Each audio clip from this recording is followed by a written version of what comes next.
Yesu nashimwe bakunzi aho mutumbereye hose kw'isi yose turasubiye guha icubahiro Imana Data kuko itwemereye gusubira kuganira namwe kw'ijambo ryayo.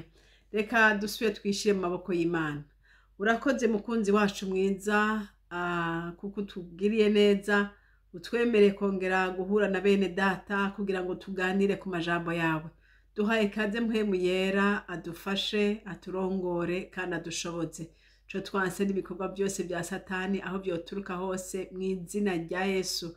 Mwami Imana yo mwijuru turakwinginze wiheshe icubahiro ufashe bene Data bariko barakurikira kino kiganiro. Amavuta yawe n'ubushobozi bwawe mwami bikorere muri bo. Urakoze kuko byumvise kandi bagirira neza ni mu izina ryawe ryera Yesu. Amen.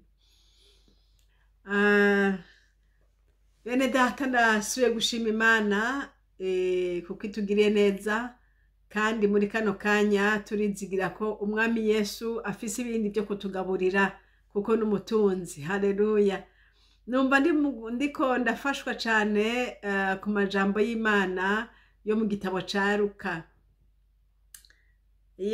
Dusubire turabe hariya Luka igice c'12 tuhere ku murongo wa 22 turabe uko ijambo ry'Imana ritubwira hariya.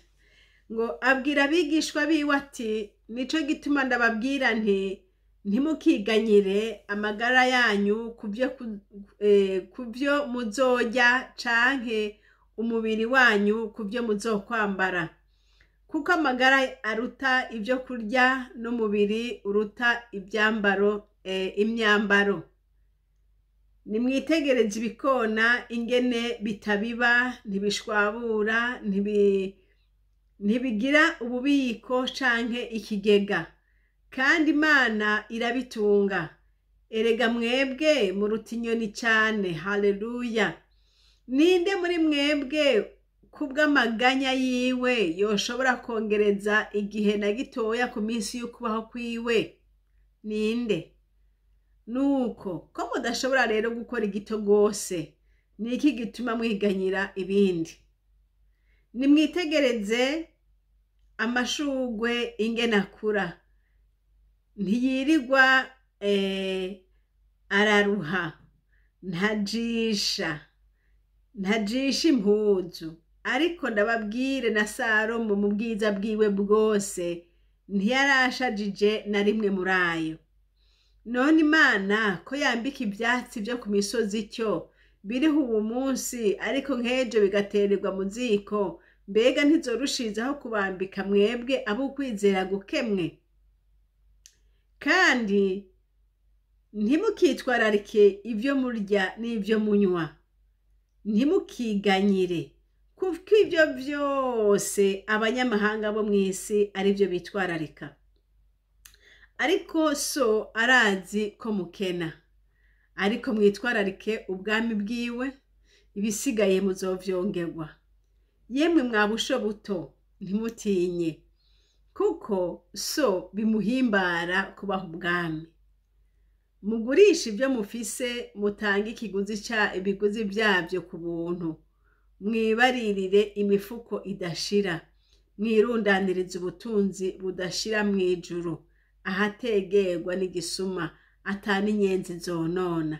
Kuko aho ubutunzi bwanyu buri ariho imitima yanyu izoba. Yesu nahabwa icubahiro. Haleluya. Bakunzi b'umwami Yesu Kristo, numva ndiko ndafashwa cyane muri iyi minsi ukuntu Luka yavuze avuga Yesu kandi akamuvuga neza. Haleluya. Yigishije ariko aravuga ati ntimutinye, ntimwiganyire. Aha ni Yesu yariko arabivuga. Ni Yesu yariko arabivuga ati ntimwiganyire. Yesu yabwiye abigishwa biwe hajya ku murongo wa 22. Yesu yarakunda kujana n'abigishwa biwe bakicara ahantu bakaganira, akabigisha byinshi ibyo yabakeneye kubabwira. Haleluya. aha naho rero abigisha ati ko muri kumwe nanje nimutuze nimutekereze ko mwiganyira ko kumuhahamuka umutima nimushire umutima mu nda. Haleluya, ndakunda umuntu ahumuriza umundi. Yesu rero ahumuriza abigishwa biwe, arababwira ati reka kwiganyira. Mwiganyira kubera iki? Kubera iki mwiganyira? Mwiganyira ku byo kurya, mwiganyira ku byo kwambara, mwiganyira kuho muba, mwiganyira maisha ya ulimwengu huu, mwiganyira ku buzima bwo muri iyi si. Hako Yesu arababwira tumviriza ngo mbega ivyambagwa n'umubiri nikihe gikuru? Ivyambagwa n'umubiri nikihe gikuru? Mbega si umubiri? Rego ushaka kwambara ntubegwe, canke naho washaka kwambara ariko ntibigutere kuroranirwa mu mubiri wawe, kuko ivyambagwa n'umubiri ntaho ni ibintu bibiri bitandukanye. Arababwira ati nico catumye ndabwira nti ntimukiganyire amagara yanyu ku vyo muzorya canke umubiri wanyu ku vyo muzokwambara, kuko amagara aruta ivyo kurya. Amagara aruta ivyo kurya. Urashobora kurya ufise vyinshi ariko ukagira amagara make. Bisobanurwa rero ngo amagara n'ivyo kurya n'igiki gikomeye n'amagara. Umubiri n'ivyo kwambara n'ikihe gikomeye? N'umubiri. Rero twebwe abana b'abantu twiganyira kuri bito cane, ariko ivy'ikimazi ntitubishire ku mutima.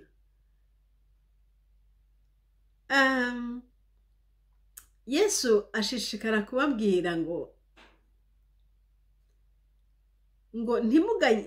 ntimukaganyire amagara yanyu ku vyo muzorya canke umubiri wanyu ku vyo muzokwambara, kuko amagara aruta ivyo kurya. Imana ishimwe.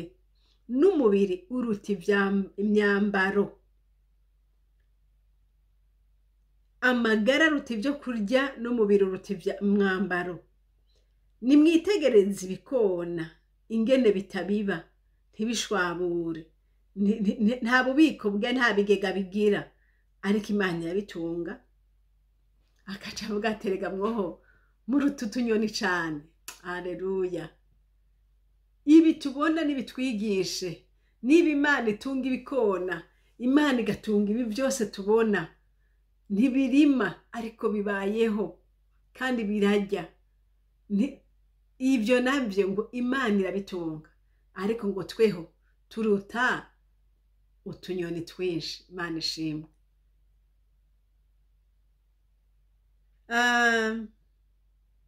Kuri 25 yarabaje ati ninde muri mwebwe kubw'amaganya yiwe yoshobora kongereza igihe na gitoya mu minsi yo kubaho kwiwe? Ninde?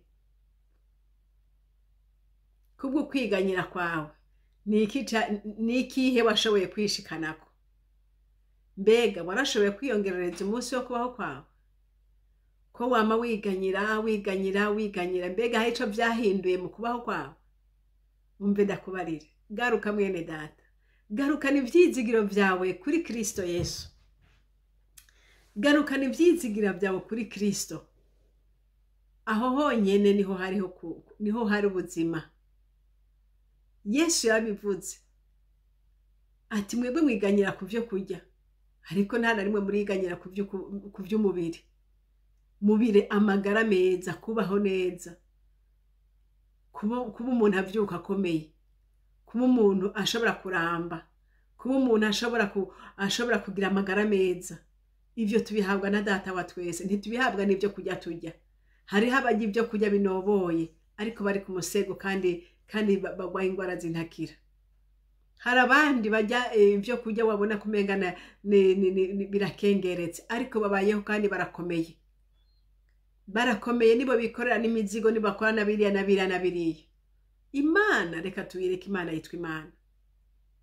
Mwene data, hindira agashitsi imbere y'iyi Mana ndiko ndakubarira. Imana ifise gufyonda akabuto gatonya uyu munsi ntusuye guhumeka. Iyo nyene iyo aba ari uhindira agashitsi.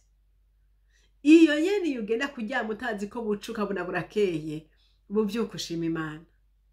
Ukagenda mwibarabara hari imidugu, ukagenda mwibarabara ukagenda mu manza hari abansi bakujyanira imisayo, ukagenda ukicana nabo ugasangira nabo ariko ukagaruka amahoro. Shima Yesu. Haleluya, shima Yesu. Nta kindi numva mfise no kubwira. Menya ngo iyikuragiriye amagara yawe irazi nibyo kukugaburira. Iyikugaburiye, iyikurindiye umubiri wawe irazi no kuwambika. Rero ivyiyumviro byose bishire muri Kristo. Reka rero kwiganyira nkaho umenga ntufise Imana kandi ufise Imana. Ariko ijambo ry'Imana ryaravuze ngo ibyo dushaka byose tubimenyesha Imana. Haleluya. Yesu yatubwiye ati nimunzanire imitwaro yanyu yose. Ibyo ushaka bibwire. Muga Yesu ntihatwemereye kwiganyira. Ntiyatwemereye kwiririra. Yavuze ngo bituremereye tubimuhereze.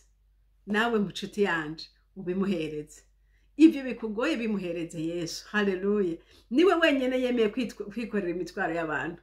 Abantu iyo bashiriye ibibazo byawe baranaguhunga, bakanabyanka, ngo ari naka nabo ngo aratanguye ngo ujya ngo nta kindi arondera, ngo ujya ngo aje gusega, ngo ujya ngo wumve. Abantu nuko, ariko Data wa twese aguteza ugutwi. Haleluya. Aguteza ugutwi akavuga ati nuvuge Yesu, ntarambirwa kumva uri kurasenga. Ntarambirwa. Kandi Yesu anezerwa nuko muganira, ukaza ukaganira nawe. Imana ishimwe. Ni mwitege ku 27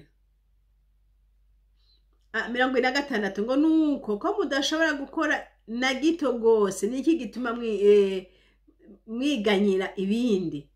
Nimwitegereza amashurwe ingene akura, ntiyirirwa araruha, ntajisha impuzu, ariko ndababwira na Salomo mu bwiza bwiwe bwose ntiyarashajije na rimwe muri ayo.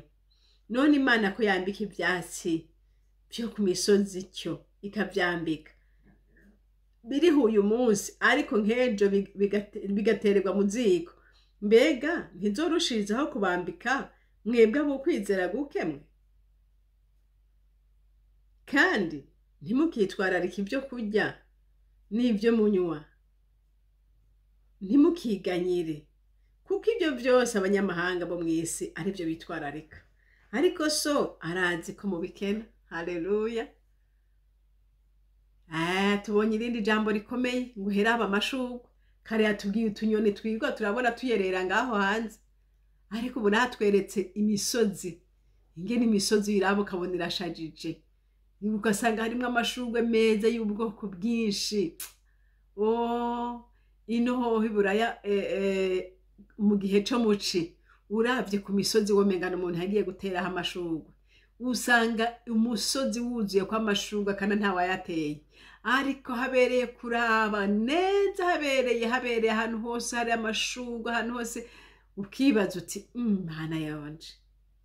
Ariko byose biduye kumenya niba Imana yambika ivyatsi ikavyambika ikabishazisha hakabera, harico biba vyakoze nta na kimwe, ariko Imana ngo iravyambika. None natwe ngo twiganyira kubera iki? Turuta ivyatsi. Mwene data ndagomba ndagukure mu ijambo ryitwa kwiganyira. Reka kwiganyira ufise Imana, ahubwo icyo wari ukwiye gukora ku murango n'umwijoro wari ukwiye gushima Imana. Imana ihabwa icubahiro. Ntiwiganyire ku vyo urya, ntiwiganyire ku vyo unywa, ntiwiganyire ku vyo wambara.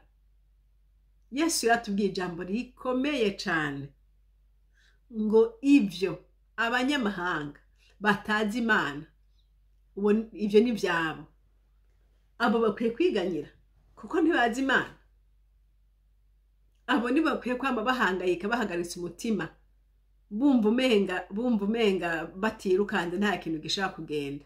Ariko wewe wa muntu w'Imana we, ndakwinginze hindukiza ubwenge, urabe yuko kubaho kwawe bitavana n'ibyo wita ubwenge bwawe. Reka ndaguhindukirije, ibyo wita ubwenge sibyo bigutumye ubaho. Aya mashuri wirata ngo warize ufise amadiploma ngana uku nuku nuku, ayo si yatumye ubaho. Oya. Kandi noneho ngo mushaka urabe mu mibereho ya misi yose, ugenda ubirabe. Ba bandi badafise amashuri nk'ayo ufise, ntubona ko bakurusha ubuzima? Canke ntavyo ubona? Ntubona ko bakurusha kuba mu nzu nziza, bakurusha kugendera mu modoka nziza? None sindiko ndavuga ngo ntimugakore, ntimukige, ntimukagirene, ariko ico ngombye kuvuga, ntimukabishire ku mutima nkaho umenga niho ivyizigiro vyanyu bitumbereye. Nimubikabishire ku mutima, yekada. Cane cane uri umwana w'Imana, warakijijwe, ntugakore icaha kimeze gutyo co kwishimira amashure, co kwishimira akazi ukora, co kwishimira umuryango uvamwo, co kwishimira akaranga ufise, co kwishimira nta na kimwe ukwiye kwishimira. Ico ukwiye kwishimira, ukwiye kwishimira Kristo Yesu ko aba muri wewe. Haleluya. Ico ingico upfuka muti ndagushima Mana, nararonse ubukuru nyabukuru kuba muri Yesu. Kuba muri Yesu nshuti yanje biraryoshe, kuba muri Yesu bitanga amahoro, kuba muri Yesu bitanga ivyizigiro vya kazoza. Kuba muri Yesu ukavuga uti Yesu ko turi kumwe, ndabizi ko byose bimeze neza. Uyu Yesu agaburira inyoni, uyu Yesu yambika imisozi, ikayambika amabara y'ubwoko butandukanye. Uyu Yesu uyu arakushoboye kandi arakwitwararika, kandi yaravuze ngo wewe urabiruta ibyo byose. Twebwe turaruta amashurwe, twebwe turaruta izi nyoni, turabiruta. Jambo ry'Imana ryaratubwiye ko twaremwe mu ishusho yayo. Hanyuma Yesu yavuze ati abo mw'isi batazi Imana nibo bahangayika ijoro n'umurango, bagahangayika nabo nyene bahangayikishijwe kuko batazi Imana. Ku murongo wa 30 ngo kuko ibyo byose abanyamahanga bo mw'isi ari byo bitwararika. Ngo ariko so arazi ko mubikena. Yesu nashimwe. Yesu arazi kubikena. Yesu arazi ko ataco ufise muri frigo yawe. Yesu arazi yuko mu kigega cawe vyaheze. Yesu arabizi. Yesu arazi ko uyu munsi utagira ico uteka. Arabizi. Ariko wewe murindira urabe ingene Yesu akugirira neza. Reka dushire ijambo ry'Imana mu ngiro. Turabe ingene Yesu by'ukuri ari umwami. Tubone ingene Yesu by'ukuri tuvuga tutamuvuga mu majambo gusa, ariko ariho kandi akora. Narashinze ntahe kenshi ndababwira igihe kimwe twari mu gikorane, hari iwacu hakunda kuba ibikorane cyane. Hanyuma rero twebwe tuba hafi y'ibarabara kandi twaba hafi y'imisiyoni. Rero abantu benshi twari tuzinanye bakaca baza kurara iwacu. Baje kurara iwacu kandi abenshi muri abo bari abanyeshuri. Bakaza ari benshi ku buryo bakubita urugo rukuzura. Iyumvire nk'abantu barenga 25 baje kurara mu nzu y'umuntu. Mu gihe nta byo kurya byinshi twari dufise. Mu gihe niba waronse ibyo guteka uyu munsi, wagiye gusoma ibijumbu ukaronka ibyo urarira uyu munsi, urumva byaba bikwiye. Ariko abantu 25 baje kumara igikorane cyose, uzobagaburira iki ku murango, mw'ijoro, mu gatondo uzobagaburira iki? Ariko ndibuka narasenze ndavuga nti mwami Yesu, ndasenze muri iki gikorane abo uzoshaka ko baza muri iki gikorane uzobugurure baze. Niwazana umwe uzoba ufise ibyo kugaburira umwe, niwazana 10 uzoba ufise ibyo kugaburira 10. Ndibuka uwo munsi niko nari nasenze Imana. Hanyuma rero mbona baraje isinzi n'isinzi ry'abantu barakubita urugo ruruzura.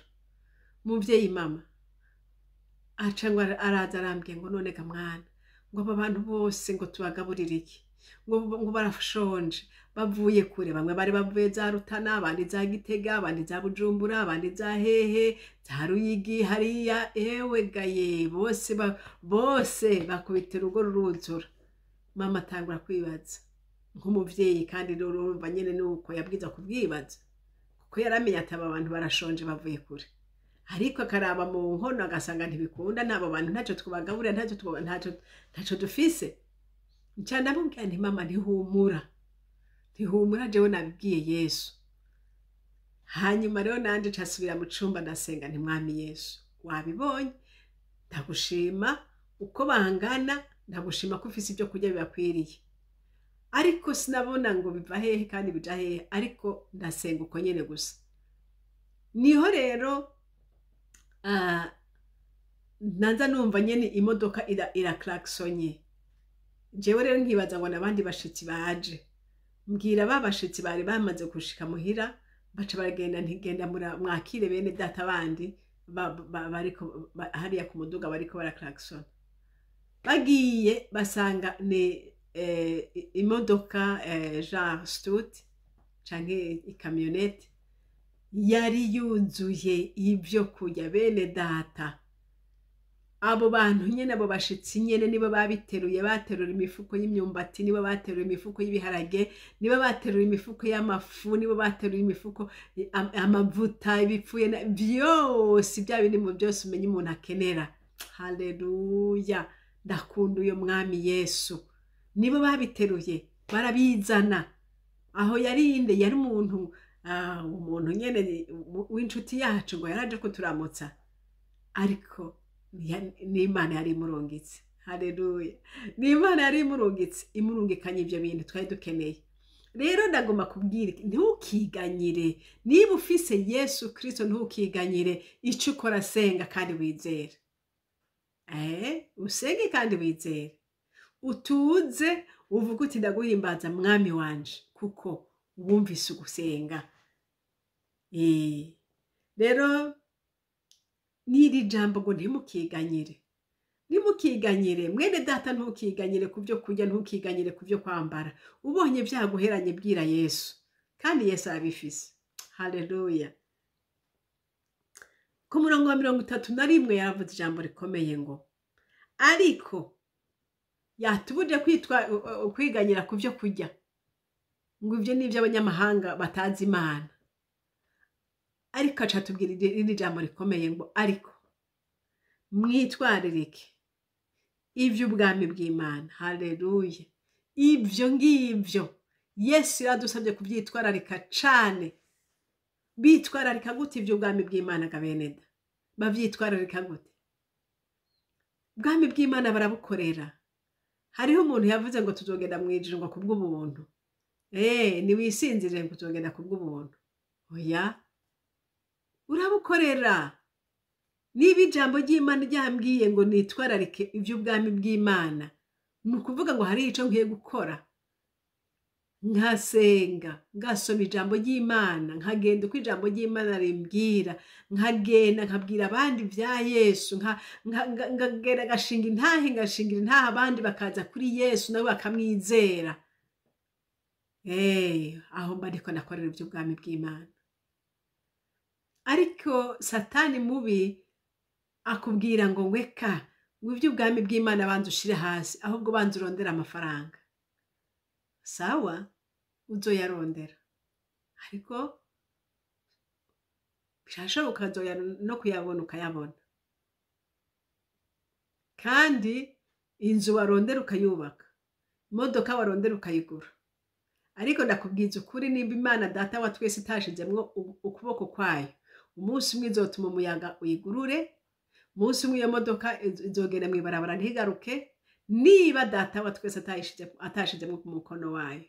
Ni naco gituma ngomba kukugarukanya nti reka gutera kagera Imana wibaza yuko ugiye kurondera ibyo urondera ngo hamuzoyigarukira byose byegeranye. Oya, ahubwo banza urondera Imana. Haleluya. mwiri jambo niko nakubwira banza urondera Imana niko data yatubariye ngo mubanze mwitwararike ivyo bwami bw'Imana ngo ibisigaye data azobibongera kubera ko ushaka kurondera inyongera nkaho umenga niyo activité principale uri kurarondera. Reka kurondera inyongera ahubwo rondera igikorwa. Niba warondera ico gikorwa ukagikora hama rero ibisigaye data nawe azoca kongera. Ivyo ukenye data nawe azobiguha kuko azobona ko nawe watanze umwanya wawe ukamukorera. Imana ni bahezagire rero bene data. Ngo mwitwararike ubwami bw'Imana ngo ibisigaye muzovyongerwa. Yemwe mwabusho buto ntimutinye kuko so bimuhimbara kubaha ubwami. Haleluya. Ngo data biramuhimbara kuduha ubwami.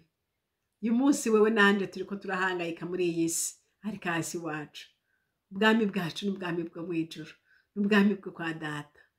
Ni naco gituma tubwira ati iyambura iyi si n'ibiri muri yo byose. Rangamiza imitima yanyu ishira ubutunzi bwanyu mwijuru. Shora ivyo ufise genda ugaburira boro. Shora ivyo ufise genda witwararike bariya na bariya. Reka kwikumakumira ko nkaho umega ugomba gukwega bya bindi byose wirundanirizeko ntaco bizokumarira. Ahubwo shora n'ivyo ufise wubake mu bwami kwa data. Nuko bimeze.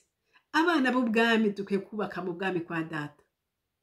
Ariko abana bo muri ubu bwami bwo muri iyi si bo birundanirizaho bagenda ahubwo bagenda biba n'abandi kugira ngo bashobore kwirundanirizako. Hari ubusuma bwadutse muri iyi myaka mu izina rya Yesu umwami Imana dutabara. Ubusuma bwadutse, ubusuma buri mu bantu b'Imana. Ni Satani mubi ariko yinyegeje mu bantu b'Imana. Ariko abantu b'Imana baracariho buzuye mpwemu yera bakorera Imana. Hari mwene data umwe twaganiriye muri iyi minsi arambwira ngo yari ariko aratelefona hahandi umunyene umuntu atelefona umuntu ati naka nsengera Imana. Atelefona umuntu uwo muntu ngo uyo muntu gaca mubarira ngo nguboze ngo gukorera ivyo ubwami bw'Imana ngo mbwira ngo ndagusengere ngo ahubwo ngo witwararike ivyo ubwami bw'Imana. Undi ati jewe narakijijwe kandi nkorera Imana kandi ndakunda Yesu. Ngo yaba wari wikorera Imana ngo wari kumenya yuko ngo iyi modoka ndiko ndagendesha ngo ikeneye essence mu izina rya Yesu. Uravyumva? Kera bimwe ariko amusanga musengere amaze kubihindukiza amaze kumubwira ngo imodoka ndiko ndagendesha ikeneye essence.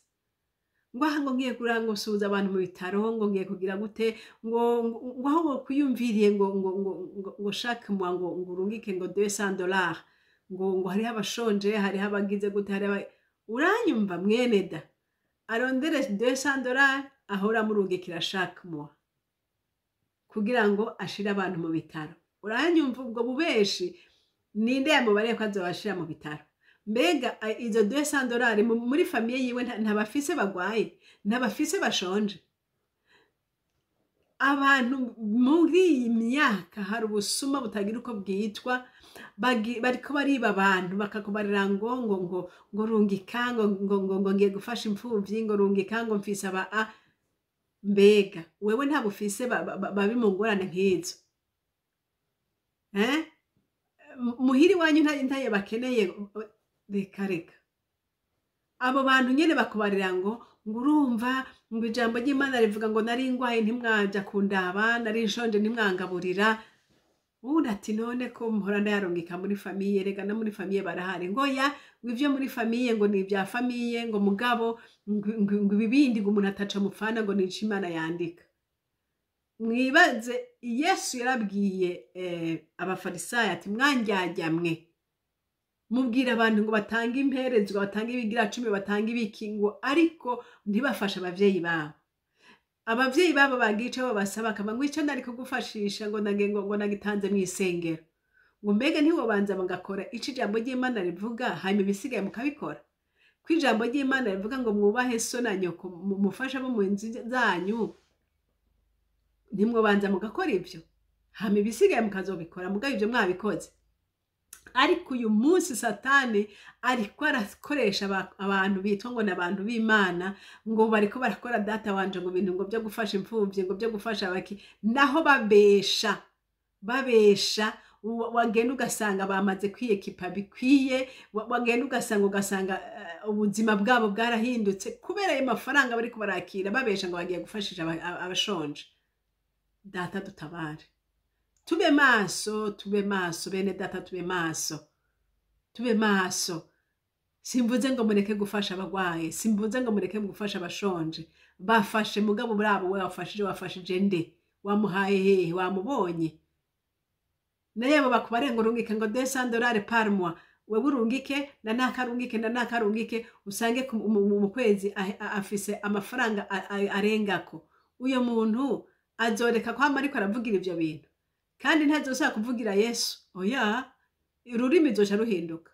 Muhuye iyumvira nk'uyo muntu yamutelefone ngo amusengera, nayo yamusengeye niwumva ko yaciye devia ururimi rwe burze rwamaze guhindukira ruri mu mafaranga uyu munsi. Tube maso bene data, tube maso cyane. Satani mubi ntiyigendera. Satani ni benshi batanguye gukora neza ariko uyu munsi bamaze kudevia, kandi abo bantu bariho, kandi abo bantu bagenda. Imana idutabare. Haleluya. Imana idutabare, Imana ibane natwe, Imana tugiriye neza, Imana idushoboze kumenya ngo muri kino gihe bimeze gute, byifashe gute. Wacu ni mwijuru kandi ho twiteze ku mukiza wacu azova. Nuko rero dushishikare kuguma mu Mana, dushishikare kugendana n'umwami Yesu, dushishikare kumwizera, dushishikare kumwizera, ntitukiganyire nk'uko ijambo ry'Imana ryatubwiye, ariko tube maso. Iby'ubu bugingo tubishyire mu maboko y'Imana, ntituvyitwararike cyane nk'aho umenga kwiganyira kwacu ico cyo kodushikanako, ariko dukorera Imana mu buryo bwose. Cyane uraba bo mu nzu yiwanyu, cyane uraba bo muvukana, uraba mu muryango wanyu. Kuko ijambo ry'Imana ryaravuze ngo umuntu adafasha biwabo uyo arutwa n'utizera. Rero ukwizera kwacu kuboneke no mu miryango yacu, naho umwami Yesu nabahezagire. Mwari kumwe na Françoise Habonayo. Nomero za telefone ni za zinini +46 768 0065 46, kandi ishene turiko ni shene Habonayo. Imana data ibahezagire. Urakoze Mana data kubwira ijambo duhaye gusangira na bene data, nuko wakoze kumfasha, wakoze no gufasha bene data twaganiriye. Muhemu yera shishikare kujyagura mu mitima y'umwe wese aryumvise. Urakoze ni mu izina rya Yesu. Amen. Hallelujah.